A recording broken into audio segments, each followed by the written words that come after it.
Here's everything you might have missed in Andor Episode 11.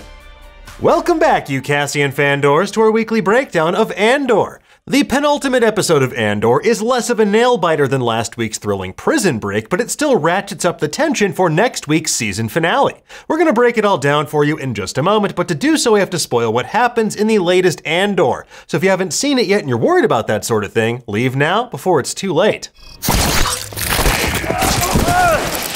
Okay, let's get into it, shall we? Andor Episode 11, titled Daughter of Ferrix, is a genuinely mournful affair. The life that so many of our characters knew at the beginning of the season is gone. Some of the characters themselves are gone as well, both spiritually like Bix and physically like Marva. The trajectory of all of their lives has been irrevocably changed, all because a couple security guards got too drunk one night at a strip club. Now what follows is a domino effect of human misery as the Empire's oppression comes into sharper and sharper relief.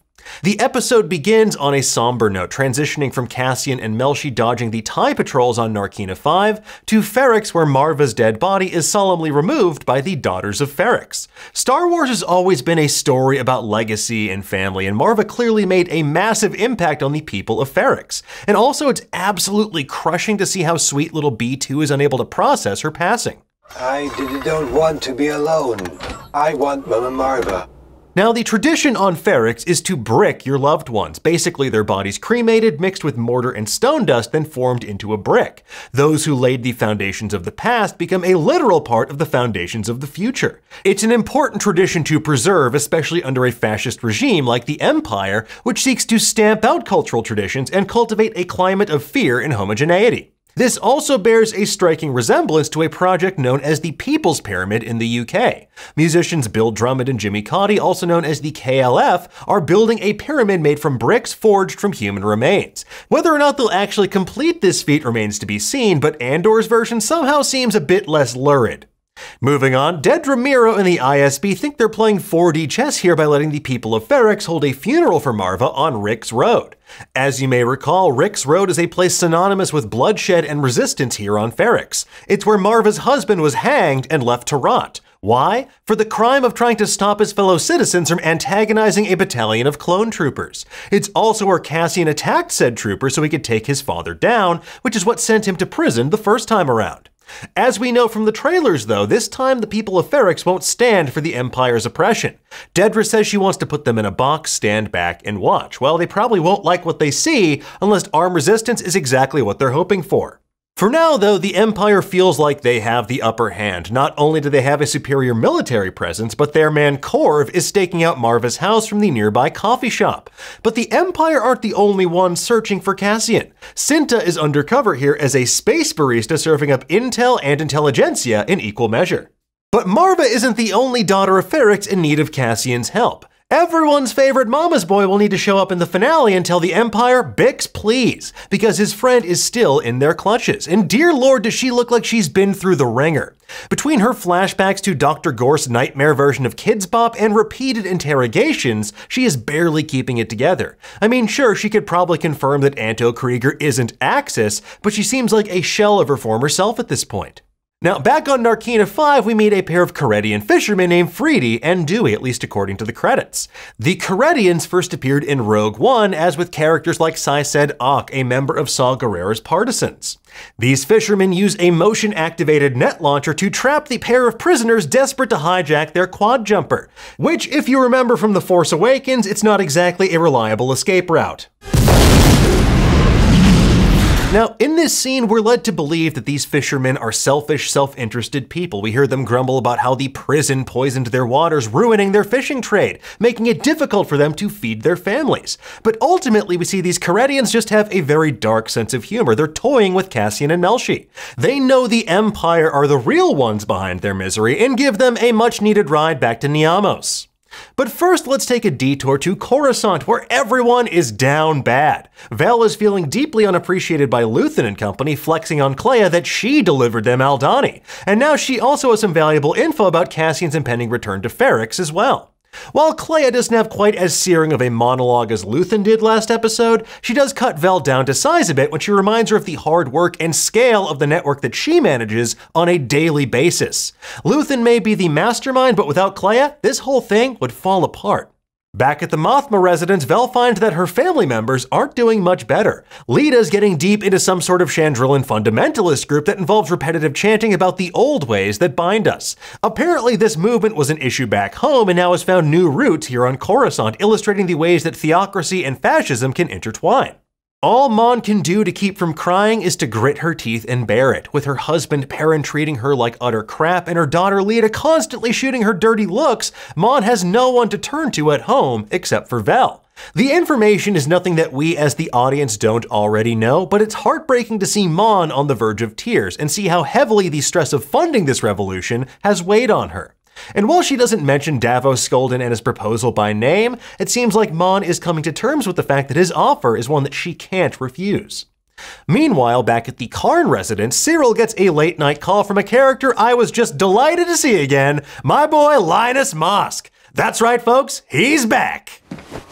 So, the former Primor officer is now working at a factory on Morlana 1 doing smelting work. Unfortunately for him, the factory only has pockets of good Wi-Fi, and they aren't fomenting ideal conditions for communication. It's a real who's on first moment, and while Cyril's mother is deeply unimpressed by this frantic late-night call, Cyril is elated to find out that Cassian's mother died and his arch-nemesis is heading back to his homeworld.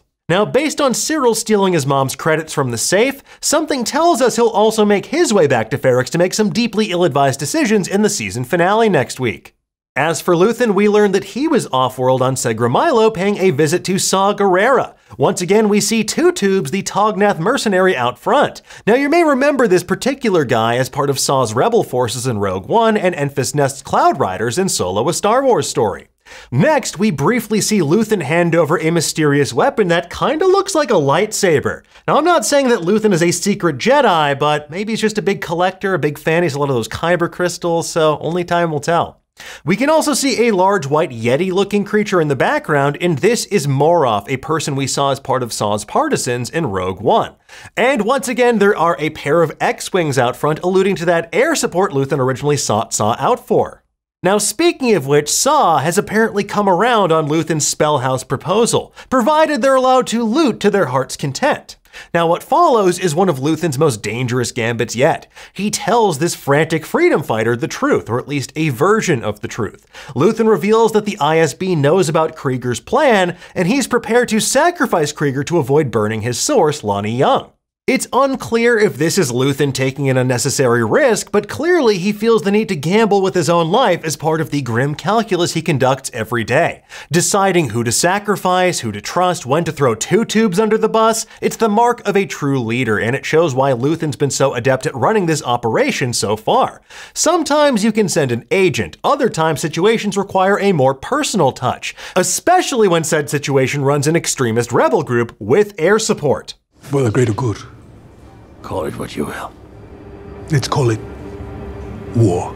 But Luthen's luck is clearly a finite resource. You can just tell something terrible is about to happen the way the conversation with Clea is shot. It's nighttime at the gallery, and we can see some familiar sights like a Jedi Temple Guard mask, Padme's headpiece, the Starkiller armor, a Gungan shield, Plo Koon's anti-Ox mask, and some other deep-cut Star Wars lore. But there's also an Aztec calendar which raises all types of questions about how it got there. Maybe it was part of the Indiana Jones estate sale, but I digress. That belongs in a museum! Moving on, Clea's perspective is framed almost like a horror movie. You expect Michael Myers or someone to be lurking just behind her. But no, the danger is actually from the massive Cantwell-class arrestor cruiser that appears right behind the Fandor. Now, this particular Imperial ship was based on Colin Cantwell's original concept art for the Imperial Star Destroyer, hence the name Cantwell-class. Originally designed in the mid-1970s, this ship finally appeared in canon, briefly in Solo: A Star Wars Story, and then again in a deleted scene. But now we get to see it in all of its satellite dish-covered glory. And here it's designed specifically to incapacitate enemy ships with its powerful tractor beams. It's equally impressive to see the sheer variety of scams and countermeasures that Luthen has at his disposal. From generating a fake transponder ID, to destroying the tractor beam with secret flechette launchers, to his wild-ass lasers that cut through TIE fighters like a hot lightsaber through Luke's hand, he's got an answer for everything. And those lasers looked an awful lot like supersized lightsabers, so maybe that's why he's such an ardent collector of Kyber crystals and Jedi ephemera. The Imperial officer Elk's stunned silence speaks volumes when he sees just how thoroughly he was outplayed. Of course, this was the closest Luthen's come so far to being caught by the Empire since his escape on Ferrix. What this means for Axis remaining undercover and off the ISB's radar remains to be seen, but it's only a matter of time until Luthen's luck does finally run out. As for Cassian, we catch up with him back on Niamos, which is now suspiciously devoid of tourists. Well, there are at least 2 people there sleeping in Cassian's old bungalow where he returns to pick up his credits from the Aldhani job, his pistol, and his copy of Nemec's manifesto, which apparently is also an audiobook read by the author. Tyranny required. After having the world's worst phone call, Cassian parts ways with Melshi. Cassian's prison break compatriot is adamant that they need to split up to ensure they can spread the truth about what was really happening in the prison on Narkina 5. But don't worry, because we know they'll see each other again someday. Melshi was part of the crew that sprang Jyn Erso from jail on Wobani in Rogue One. For now, though, Cassian looks sadly down at the ground and then out at the ocean, and this is a brutal bookend for his journey as a rebel. Here, Cassian looks out over the water as clouds obscure the sun. In Rogue One, Cassian and Jyn also look out over the water, waiting to die in an explosion caused by the Death Star's laser ensconced in blinding light. As for what lies immediately ahead, we'll just have to wait and see, but a one-way ticket to Ferrix absolutely sounds about right. Anyway, folks, there you have it. That's everything we spotted and wanted to delve deeper into in this week's Andor. With 1 episode to go, we can't wait to see how they cap off this tremendous season of Star Wars storytelling. For now, though, tell us, what did you think of this episode? Did you spot anything that we missed? Where is Andor? Yes! Yes, that's it! Let us know in the comments below, and for the latest and greatest in the world of pop culture, make sure you stay tuned to Nerdist.com.